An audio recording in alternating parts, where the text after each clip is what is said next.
আসসালামু আলাইকুম এভরিওয়ান, সবাই কেমন আছেন? আমি আলহামদুলিল্লাহ ভালো আছি। আর আজকে একটা ব্লগ ভিডিও নিয়ে চলে আসলাম আপনাদের সামনেই। আর সকাল সকাল এখন নাস্তা তৈরি করব। আর নাস্তা আজকে থাকবে পরাটা, আলু ভাজি ও ডিম ভাজি। আয়ন ও শিশিরের খুবই পছন্দ পরাটা ও ডিম ভাজি, তাই এখন ঝটপট বানিয়ে নেব। আর ঝটপট কিন্তু এই নাস্তাটা তৈরি করা যায়। আর আমি অফ ক্যামেরায় কিন্তু রুটিগুলো বেলে নিয়েছিলাম। আর এখন কিন্তু পরোটাটা ভেজে নিচ্ছি। খুব বেশি একটা তেল দেব না, অল্প অল্প তেল দিয়ে আমি পরোটাটা ভাজি করে নেব। আর পরোটা, ডিম ভাজি, আলু ভাজি খেতে কিন্তু খুবই মজা। আর আমার তো মোটামুটি ভালোই লাগে। আর শিশির তো খুবই পছন্দ করে এই খাবারটা খায়। সবসময় কিন্তু রুটি খেতে ভালো লাগে না, তাই মাঝে মধ্যে একটু পরোটা তৈরি করি। আর সাথে ভেজে নিচ্ছি ডিম। আর ডিমটাও কিন্তু আমি এভাবে ভাজি করি। আর ডিম ভাজির সাথে পরোটার তো কোনো তুলনাই হয় না। আর আজকে কিন্তু আমি তাওয়াতে ডিম ভাজি করছি। মাঝে মধ্যে দেখি অনেকেই তাওয়াতে ডিম ভাজি করে, আলু ভাজি করে, তাই আমিও কিন্তু আজকে ফার্স্ট টাইম তাওয়াতে ডিম ভাজি ও আলু ভাজি করছি।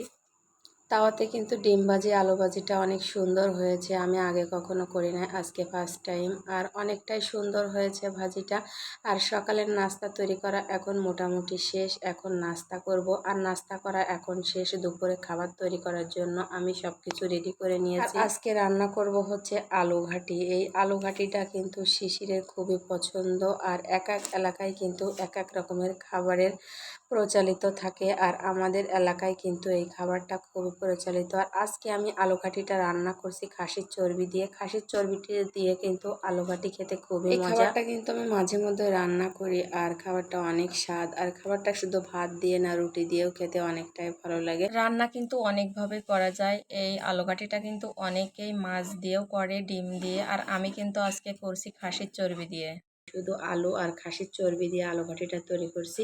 আর আমি কিন্তু একদমই আলুর খোসাটা ফেলে দেয় না, আলুর খোসাটা একসঙ্গে আছে। আর আলুর খোসাটা দিয়েই কিন্তু আলু ঘাটিটা করলে অনেকটাই ভালো লাগে। আর মাশাআল্লাহ কালারটা অনেক সুন্দর আসছে। এটা তার ফাইনাল লুক। এখন দুপুরে রান্নাটা করা শেষ। দুপুরে এখন সব কিছু কাজকাম শেষ। শিশিরকে খাবারটা খেতে দিয়েছি।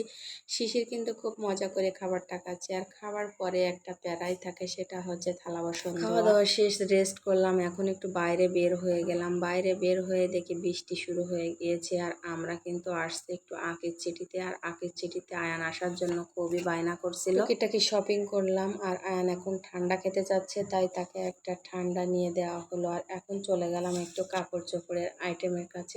আর এখন যে কিন্তু আমরা অনেক কাপড় দেখছিলাম, এদিকটায় আছে অনেক শোপিস, সেগুলো একটু দেখছিলাম। আর এখানে গেলে তো মাথায় খারাপ হয়ে যায়, কোনটা নেব কোনটা রাখবো।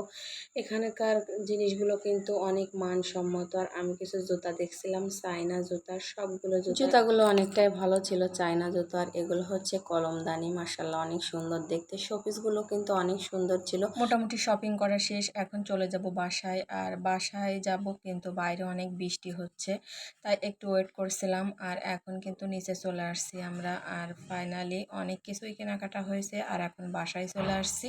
আর বাসায় এসে দেখেন এই যে আমাদের আজকে শপিং, টুকিটাকি আমার কিছু প্রয়োজনীয় জিনিস, আয়ানের কিছু খাবার এবং অনেক মশলা কিনলাম। অনেক কিছুই কিনে আনছি। আল্লাহ হাফেজ। সবাই ভালো থাকবেন, সুস্থ থাকবেন।